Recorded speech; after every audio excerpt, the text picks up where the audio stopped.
તો હજુ પણ રાજ્યમાં કેટલા દિવસ ભારે વરસાદ વરસી શકે છે તેના પર નજર કરીએ વિંડીના માધ્યમથી। મારા સહયોગી પૃથા આપણી સાથે જોડાઈ ગયા છે। જી પૃથા।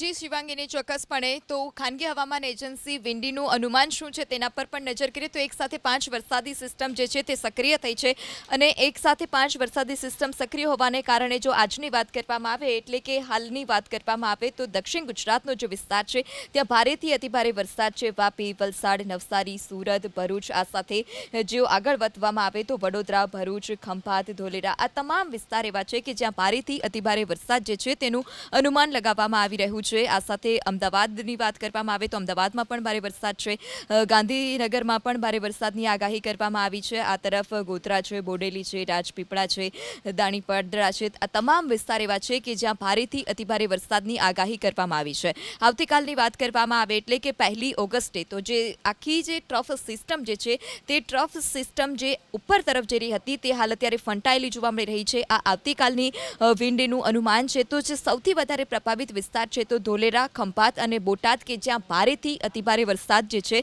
તે ખાબકી શકે છે। એટલે કે દક્ષિણ ગુજરાતથી આગળ જે ટ્રફ સિસ્ટમ છે તે ટ્રફ સિસ્ટમ જોવા મળી રહી છે।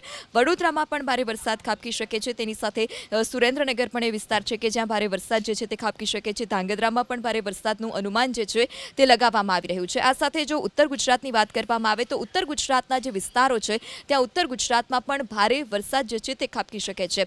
ઈડર, મહેસાણા, પાટણ, પાલનપુર, થરાદ, આ તમામ એવા વિસ્તાર છે કે જ્યાં ભારે વરસાદ જે છે તે ખાબકી શકે છે। આ સાથે આ તરફ જો કચ્છના વિસ્તારની કાંઠા વિસ્તારની વાત કરવામાં આવે તો ગાંધીધામ, માંડવી, નલિયામાં પણ ભારે વરસાદ ખાબકી શકે છે। સૌરાષ્ટ્રના કાંઠા વિસ્તારની વાત કરવામાં આવે તો રૂપેણ બંદર અને ઓખા, આની સાથે સાથે અલગ અલગ વિસ્તાર કે જ્યાં પણ ભારે વરસાદ જે છે તે ખાબકી શકે છે।